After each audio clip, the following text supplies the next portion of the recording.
Bismillahirrahmanirrahim. Assalamualaikum warahmatullahi wabarakatuh. Alhamdulillah, pada saat ini kita masih diberikan sehat nikmat dari Allah Subhanahu wa taala yang patut kita mensyukurinya. Topik kali ini saya ingin membahas tentang hakikat manusia, Allah, Muhammad, dan zat. Tapi sebelumnya saudara-saudaraku, jangan lupa klik like, komen, dan subscribe. Insya Allah saudara-saudaraku, ayahandaku, ibundaku, dan anandaku tercinta, bila kita ingin mengupas makna dari Allah, manusia, Muhammad, dan zat, maka renungilah di dalam hati dengan rasa yang terdalam dan simaklah baik-baik. Awalu tajalli zatullah ta'ala bi sifatihi. Mula-mula timbul zat Allah ta'ala kepada sifatnya. Awalu tajalli sifatullah ta'ala bi asma'ihi. Mula-mula timbul sifat Allah ta'ala kepada namanya. Awalu tajalli asmadullahi ta'ala bi ablihi. Mula-mula timbul nama Allah ta'ala kepada perbuatannya. Awalu tajalli abdullahi ta'ala bi insan kamilim bi asma'i. Mula-mula timbul perbuatan Allah ta'ala kepada insan yang kamil, yakni Muhammad Rasulnya. Qala Nabi sallallahu alaihi wasallam awalu ma khalaqallahu ta'ala nuri. Berkata Nabi Muhammad sallallahu alaihi wasallam, yang mula-mula dijadikan Allah ta'ala cahayaku baru cahaya sekalian alam. Qala Nabi sallallahu alaihi wasallam awwalu ma khalaqallahu ta'ala ruhi. Yang mula-mula dijadikan Allah ta'ala rohku, baru roh sekalian alam. Qala Nabi sallallahu alaihi wasallam awwalu ma khalaqallahu ta'ala qabli. Yang mula-mula dijadikan Allah ta'ala hatiku, baru hati sekalian alam. Qala Nabi sallallahu alaihi wasallam awwalu ma khalaqallahu ta'ala aqli. Yang mula-mula dijadikan Allah ta'ala akalku, baru akal sekalian alam. Qala Nabi sallallahu alaihi wasallam anna min nurillahi wa anna min nuril alam. Aku cahaya Allah dan aku juga yang menerangi alam.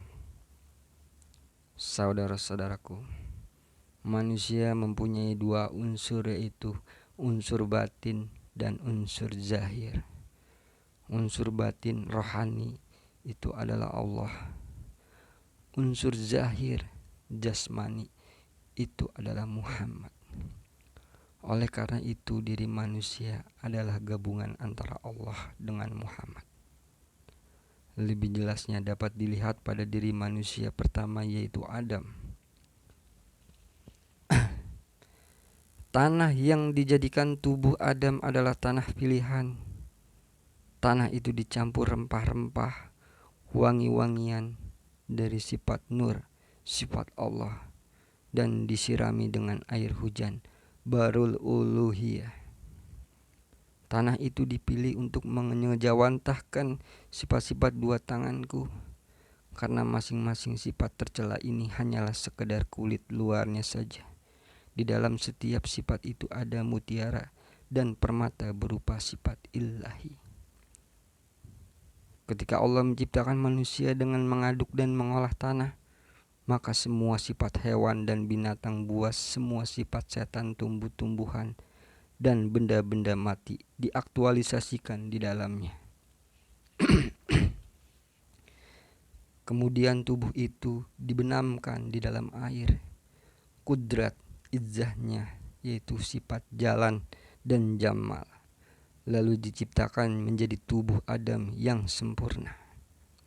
Manusia sebagai makhluk yang sangat lemah dan hina di sisi lain dinobatkan sebagai khalifah, wakil Allah, bertugas mengatur alam semesta dan merupakan wakil Allah untuk menjadi saksinya serta mengungkapkan rahasia-rahasia firman-Nya.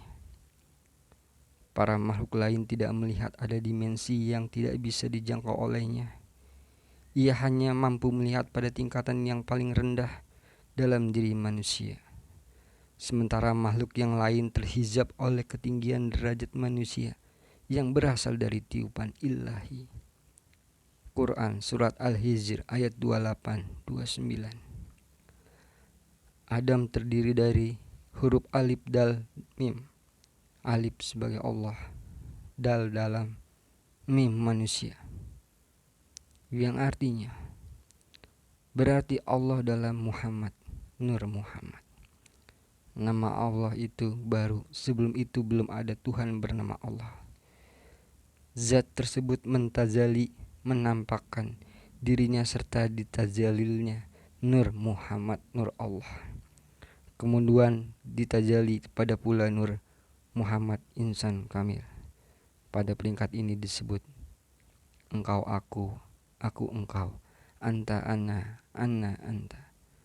Manusia keseluruhannya adalah seperti huruf Muhammad. Huruf mim adalah kepala manusia. Huruf ha adalah badan manusia. Huruf mim adalah pinggul manusia. Huruf dal adalah kaki manusia. Oleh sebab Allah dan Muhammad pada hakikatnya adalah satu pada diri manusia, yaitu zahir dan batin, maka tidak ada lagi penyembah dan yang disembah. Sembahyang itu tidak lain adalah penyaksian diri kita sendiri sebagai pembawa dan penanggung rahasia Allah. Pengertian dua kalimat syahadat, asyhadu alla ilaha illallah, yang artinya kita bersaksi dengan diri kita sendiri, tidak ada yang nyata pada diri kita, hanyalah Allah semata. Ini berarti kita menafikan tubuh kita dan kita isbatkan kewujudan Allah semata-mata. Wa asyhadu anna Muhammadar Rasulullah, yang artinya dan bersaksilah aku bahwa diriku yang zahir ini adalah menanggung diri rahasia Allah semata-mata. Sekian saudara-saudaraku topik pembahasan yang dapat saya sampaikan. Semoga menjadikan manfaat untuk saudara-saudaraku. Lebih dan kurangnya saya mohon dibukakan pintu maaf yang setulus-tulusnya. Wassalamualaikum warahmatullahi wabarakatuh.